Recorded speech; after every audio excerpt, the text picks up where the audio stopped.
বেরিয়ে পড়েছিলাম তিন্নির মামা বাড়ি। কেন আর কিসের জন্য সবটাই তোমাদের জানাবো। দিনটা ছিল 10 ফেব্রুয়ারি, মাধ্যমিক পরীক্ষার প্রথম দিন। আর ছোটদা ওর এই বছরের ক্যান্ডিডেট, আর ওর জন্য সকাল সকাল বেরিয়ে পড়া। ওকে পরীক্ষা সেন্টারে নামিয়ে আমরা যাব আমাদের গন্তব্যে। ওই যে সামনে দাদা ড্রাইভ করছে আর ভাই সামনের সিটে বসে আছে। ওকে সেন্টারে নামিয়ে আমরাও পৌঁছে গেলাম আমাদের গন্তব্যে। গাড়িতে মেয়ে ঘুমোচ্ছিল, গাড়ি থেকে নামতেই ও উঠে পড়েছে। এই যে বাবা আর ভাই দুজনে এগিয়ে এসেছে আমাদের নিয়ে যাওয়ার জন্য। আর এইদিকে তন্নি মামার সাথে যাচ্ছে। আর এই জমিটাতে দেখো বাঁধাকপি চাষ করেছিল, আর এখন প্রায় সব শেষের পথে। আর এই যে এইগুলো সব আলু জমি, আর এই জমিটাতে এই সবে কপি চাষ করেছে। যাই হোক, গল্প করতে করতে চলে এলাম বাবার বাড়িতে। ভাই এখানে বেলুন ফোলাচ্ছিল, আর সেটা দেখে আমার মেয়ে ওর মামার মুখের দিকে কেমন করে তাকিয়ে আছে দেখো একবার।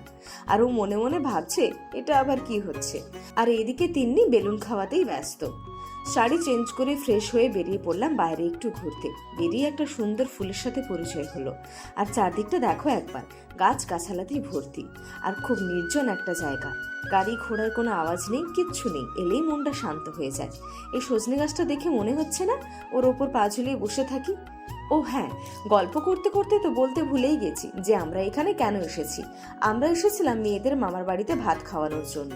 অন্নপ্রাশনের পর মামার বাড়িতে ভাত খেতে হয় না, সেই জন্য। এই জায়গাটা দেখে আমার মেয়েও খুব খুশি, দেখো কেমন হাসছে। তো চলো বাকি সময়টুকু আমরা কি করলাম সেটা তোমাদের নেক্সট একটা ভিডিওতে শেয়ার করব। ততক্ষণ সবাই খুব ভালো থেকো, সুস্থ থেকো।